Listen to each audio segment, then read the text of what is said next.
I'm Dennis Rackett. And I'm LK Hollick. Welcome to Zoo News, the show that keeps you up to date with what's what and who's who at Wellington Zoo. Today on the show, we have an interview with the lucky keeper of the kiwi, and we'll update you on the techniques used to keep animals entertained. But first up, two of the Wellington Zoo's African serval cats have been given a new way to cool off from the heat of summer. Keepers of Shanti and Tundi have come up with a special treat, and while you may not think bloodsticles, mousesticles and chicksticles sound tasty, the two of the cats love them. The icy treats are frozen water and blood, with a whole mouse or chick on the inside. On a hot, windless Wellington day, yeah right, the ice blocks do a great job of cooling them down. Although the cats are African, they were born and hand-raised in Wellington, so 27 degrees is about as hot as they have ever experienced.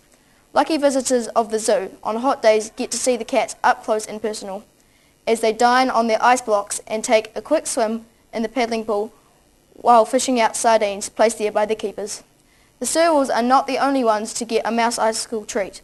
The zoo's otters and meerkats also get to indulge in them. Lucky them.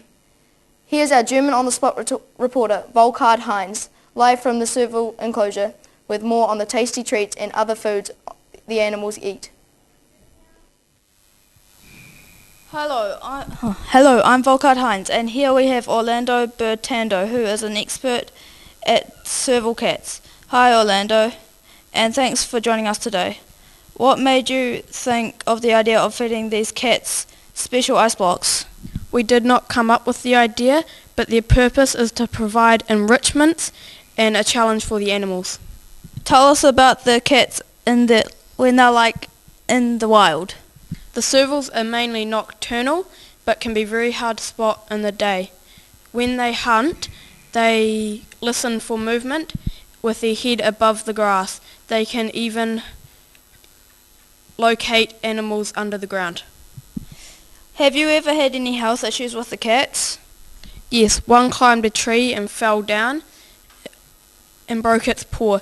It took 3 months to heal. Thanks Orlando, and that's all from me. Back to you, Al. an interesting interview. Thanks, Volkard. And now, for an animal that's close to home, the kiwi. Wellington Zoo is a favourite of the New Zealand public. We here at Zoo News have been doing a bit of research on the flightless bird, and we are amazed by how many mammal-like features this bird has. For example, the feathers are more like hair than feathers. And what about the cat-like whiskers on its face? The kiwi has an amazing sense of smell because it's the only bird in the world that has nostrils on the very tip of its beak. These help the kiwi sniff out food such as grubs that live on the bush floor. Now that's not very bird-like, is it? And what about the bones? The kiwi skeleton is much heavier than other birds, as it does not need to be light for flying. So instead of air sacs in its bones, the kiwi has bones containing marrow, just like mammals. They also make their legs powerful for digging and kicking enemies. Kung Fu Kiwi. We now cross to our Greek reporter, Alexander Kambisis, who has more of our national treasure from Wellington Zoo's Kiwi enclosure. Thanks, Al. I'm Alexander Kambisis, and joining me now is Kabina Obi. Tell me a bit more about the kiwi, Kabina. Thank you, Alexander. The kiwi is a very interesting bird. The females are bigger than the males, and a large kiwi can grow up to the size of a chicken. They can weigh up to 1.4 to 4.1 kilograms, and their prime breeding seasons are from late winter to summer. What types of kiwi recovery programs are set up within Wellington? There is none at the zoo, but outside of the zoo, there is 2 chicks that we have raised. And finally, when would be the best time to come and see the kiwi? During the daytime at the zoo, we turn off the lights in their enclosure so they think that it's nighttime. Because they are nocturnal, they sleep during the day. Thanks for your time. Thanks, Alexander. And now for a look into daily activities at the zoo. Animals in a zoo need to live in an environment as close to their natural habitat as possible. They also need to use a lot of their natural instincts on a daily basis.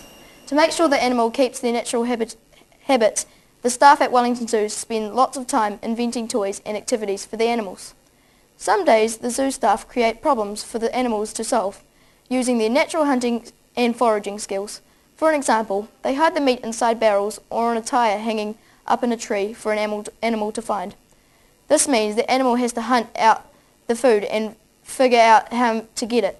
The animals in the wild also don't have a set meal time. They can't just go to the kitchen and make a sandwich. In the wild, they need to find their own food, and some days, if they have not found any, they just have to go hungry. Activities like finding and hitting food means zoo animals have to feed at different times of the day, just like in the wild. Let's cross over to our on-the-spot reporter who has more on the Wellington Zoo's enrichment program. Over to you, Gracia Atella. Thanks, Dennis. I'm Gracia, and joining me now is Harriet Fisher. So, Harriet, what's your job at the zoo? My job at the zoo is feeding the animals every day and making sure they stay locked up at night so they can't escape. That's an interesting job. So, have you ever been attacked by one of the animals? Yes, I have. One time I went to feed the warthogs their daily slab of meat when one managed to grab hold of my finger and pull quite an amount of skin off. It required a very big band-aid. Oh, that's just diabolical. What is the oddest experience you've had at the zoo? The oddest experience I've had at the zoo is probably when I was on my lunch break and a pelican decided to escape from its cage. Then it started to nibble on my salami. That's no good. Thanks for your time, Harriet. Now over to you, Elise, with Endangered Earth Update. Kia ora. Welcome to Endangered Earth, where we spotlight some animals out that were really struggling for survival. Our first animal this week is the red panda of Asia. This small mammal is bigger than a cat and lives on a diet of bamboo. There are just 2,500 adult red pandas left because humans are destroying their environment. Now we cross to Africa, where the chimpanzee is also suffering from their homes being destroyed by humans. They are also hunted and are very popular as pets. Right now there are only 1,000 to 200,000 left in the wild, and even though they are very human-like, they won't cope with the pressures being placed on them for long. Next we go over to the Sumatran tiger of Indonesia. The Sumatran tiger is the smallest of the 5 remaining subspecies of tiger. They are considered to be critically endangered.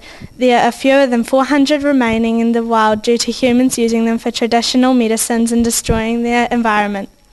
And now closer to home, the tuatara has been on the endangered list since 1895 and like many New Zealand natives is threatened by induced animals such as rats. Remember, you can help New Zealand natives by keeping your cat indoors at night and keeping your dog on a lead when walking. All of the endangered animals we looked at in today's show are at the Wellington Zoo, where they are doing their best to help these animals live on. That's all from me. Catch me next time when we next review the Endangered Earth. Back to the desk with Dennis and Al. Thanks, Elise. We'll do our best to help those poor endangered animals. Well, folks, that's all from us too. We hope you have enjoyed the show and we wish you all a pleasant evening. Thank you for watching and we'll see you again soon. From the whole of the Zoo News team, goodbye. E no hora.